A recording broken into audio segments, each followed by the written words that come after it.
I belong to a coffee-oriented family for more than 100 years. And I can recall back probably like 65 years ago when I was always following my father when he was starting. Coffee was more in my mother's side. My father got involved in it, and I was always amazed at what nature could do, how a seed would grow and produce, and that's how I got started. I chose to work first with the labor. There is no sustainable business with poorly trained, poorly motivated, poorly fed, poorly paid labor or poor communities. I just cannot see myself wearing shoes when my people cannot wear shoes, or eating 3 days, 3 times a day when my people cannot do it. So my whole philosophy on coffee is first, get acquainted with the local society, their real needs, work with them, and only after I have addressed those issues, we work with those issues, and then we start working on the farm issues.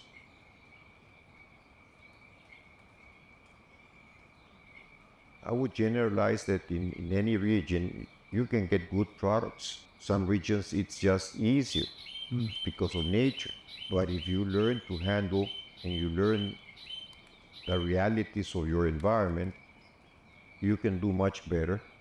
You cannot generalize formula. Each region around the world has its own characteristics, and the challenge is learning those characteristics, learning how to cope with nature, how nature expresses itself, and don't expect miracles.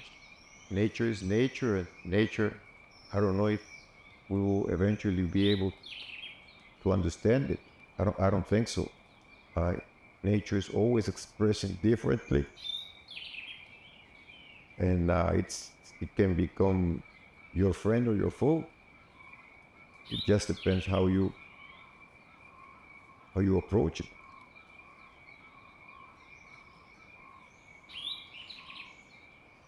I wish that mills or a group of coffee growers will get together and realize that either we use technology for agriculture, or agriculture is going to be part of our history. I just don't see it. There are too many liabilities. Climate change, we've seen what nature can do. It can do a lot of harm, but it can do a lot of good things. I don't think we are realizing that we have to get ready for good and bad things. It's only through technology that we might stand a better chance of dealing with agriculture in general in El Salvador.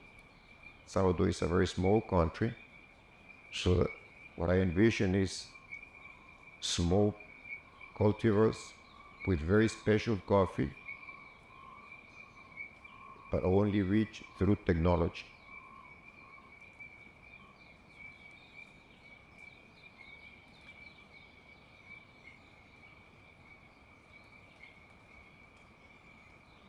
Well, actually, it's like a family tradition. My father was a coffee producer. My grandfather was a coffee producer. So it's something that comes easy way since very little.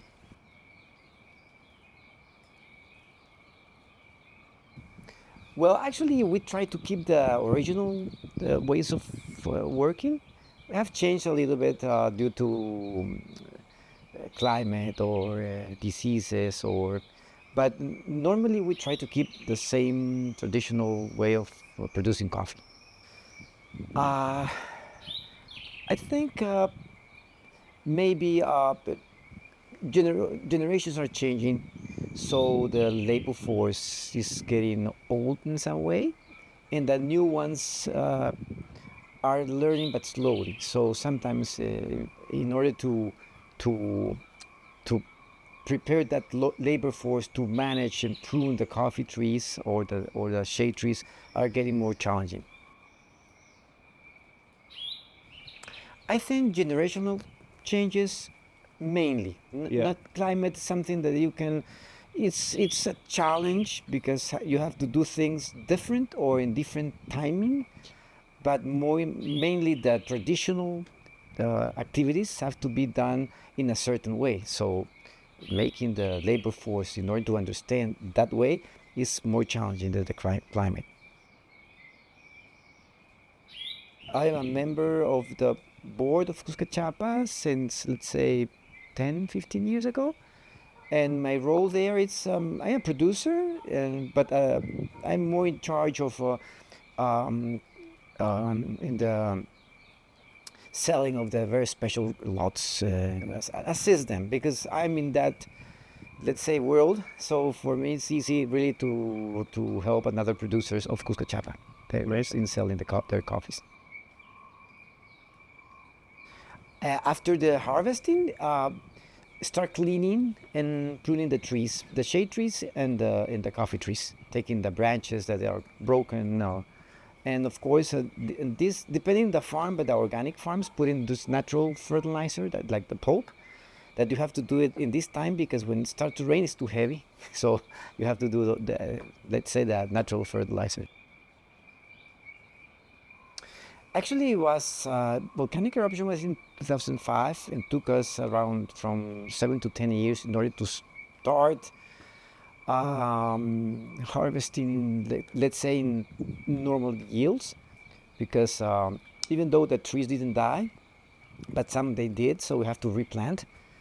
So we try really to keep the same varietals, try to keep the same, brought the seeds from the same trees, because our purpose really in these farms are to keep the original varietals.